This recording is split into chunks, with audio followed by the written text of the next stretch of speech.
Why don't you explain the Masters of Lack first?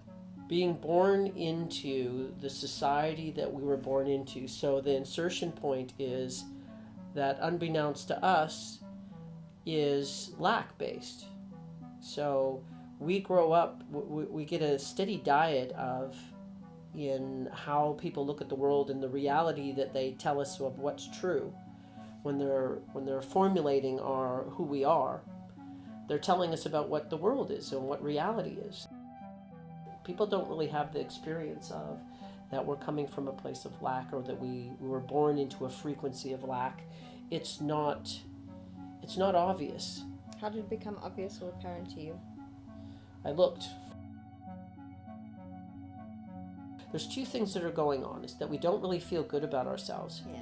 And that had us vacate our heart, and that where we live are the safety is in our intellect. So we live in our mind, and that's why we're constantly thinking. Our focus, in yoga we call it your drishti. Our focus is completely and constantly stuck on your intellect, your inner conversation, talking to yourself, evaluating everything. We live there. We think that's who we are. And what the Buddhists and the Hindus and the Vedas, found out was that you're a human being. So beingness is where you are, and beingness has nothing to do with your intellect. You're not having a little conversation with yourself while you're being. You can't do both of those things. Either you put all your focus in a conversation with yourself to observe everything, to understand everything and okay everything, especially about yourself. You're not just being because you don't know if you accept it yet. We think we have to look. Our intellect thinks that there could be something wrong with us, so we want to inspect everything there is to know about who we are and what our feelings are, before it happens. And that kind of gets in the way of being. You can't do both of those things.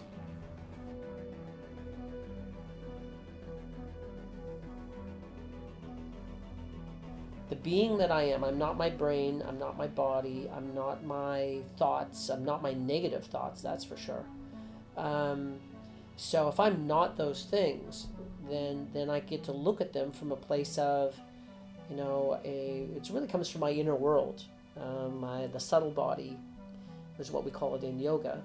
But it's really your soul, or what you discover in meditation.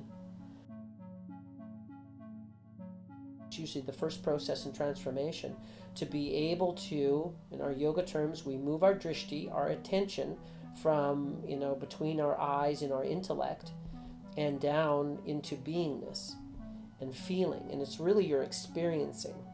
That's what beingness is that you're experiencing life, and you're experiencing yourself, and you're experiencing the moment. That's something you discover, is there's a moment to be discovered. Taking a download of who you are. And that people don't really do that much. They don't really feel deeply into themselves. They do it from time to time, and then they try and use that as GPS. This is who I am, and this is the direction I'm going, which, by the way, changes a lot faster than most people go back and check. Okay. So, and then it's also the download of who you are. What the Buddhists figured out, and the Hindus, etc., was that you can take a download of yourself, or you're feeling your soul in the moment. So you're feeling what you are. Creation made you perfectly. You already are a being. So, and you discover that being that you are. The Buddhists, etc., found out that taking that download, just being who you are, being in the moment, there's a sense of wholeness that comes with it. There's a sense of calm that comes with it, of what you actually are, what our mind and being connected directly to our survival mechanism 24/7 is going to make you an anxious person, because that's all you're doing is focusing on, because that's what we're stuck there. We're stuck in lack. We're stuck listening to that there's something wrong with us, and or we're afraid there's something wrong with us, and either people are very busy covering it up, or they're trying to manage it in some kind of way. If you want to learn about people that see the world as sacred, you talk to the spiritual leaders in history and physicists. People who really understand science, they start really seeing how complicated and amazing the design is. They have a great appreciation for it. And that in the 80s or so, maybe before that, well, definitely by the 40s, when they really got involved in quantum physics, is that they started to, some of the things scientists were saying that, spiritualists had been saying for 5,000 years, and where science actually finally met spirituality. So all of those, the whole, wrapping it all together is frequency. There is a frequency that we were born into, and Bashar was talking about we're the masters of lack, and we have to master lack, and we master experiencing lack. That's what we're here to do. Master experiencing lack. Lack, and to the end, and you can remain the master of lack by experiencing it, or you can use that experience of understanding and mastering, being a master of lack, to choose not lack, to raise your frequency, because you go, okay, I get it, I understand it. Now I can see that it's just a frequency, so it's not an actual reality of everything is, and the amount of possibility that I'm allowed and everybody else is that it's actually just the place, my insertion point. And I woke up here.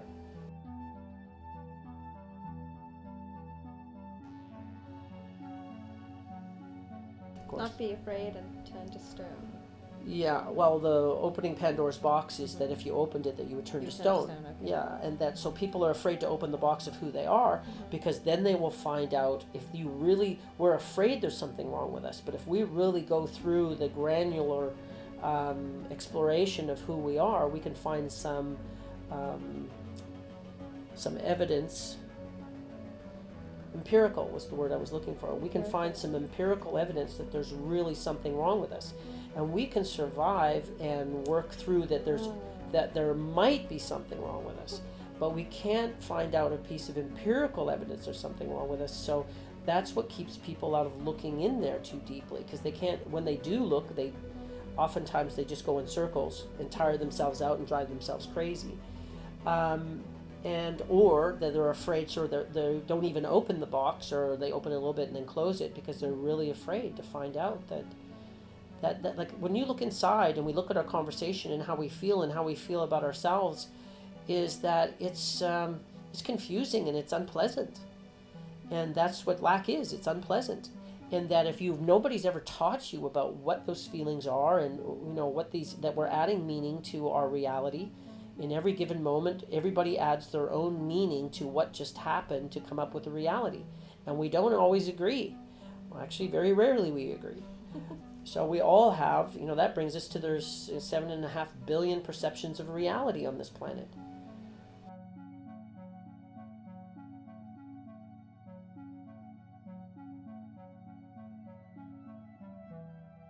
What the masters have determined is that you can be, there's something very delicious. It starts all of a sudden, that's why meditation is so great, is you turn your mind off, you turn to a different frequency of who you are, you start experiencing beingness. There's a download where you just virtually, there's an experience of you being teleported down to you in this ray of light. So creation's always shining on you. It's up to you to have creation shine through you. So being able to let that in, when you take the focus, when your focus is on your intellect, all it does is hit on you. But when you put your focus on beingness and feeling that download, you all of a sudden you feel, within minutes, you feel you're rejuvenating. There's a connection to self that's it just feels good to experience you, just to be with you. And you spend more time being with you, and all of a sudden your anxieties and the things that you're afraid of are no longer that important, because that's not what you are. You are this other thing that it's fuller. It has an experience of worthiness, an experience of alignment, an experience of wholeness. Even just a little bit more whole. And then all of a sudden your anxieties look that much less interesting, because now you know what you're doing.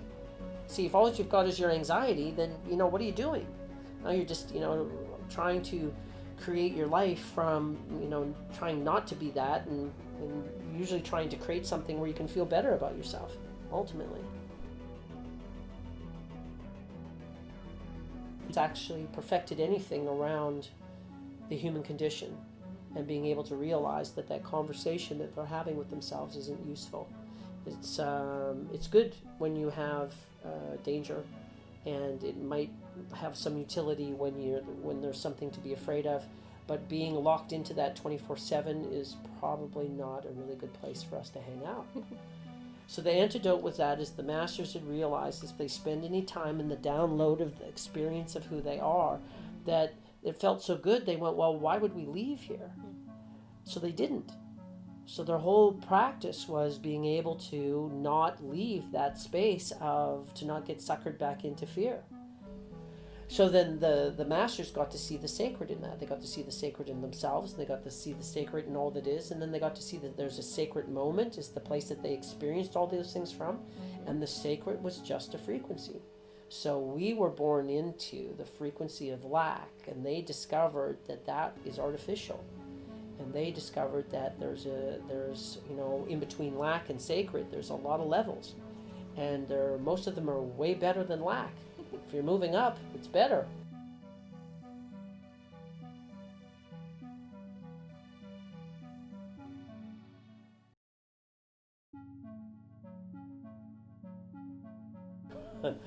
And they went so high because they did spend lifetimes meditating and focusing on gratitude and being humble about creation and about their part in it and being grateful to really incredible depths, that they started experiencing themselves in the world as sacred. And it's a frequency, and it's a choice.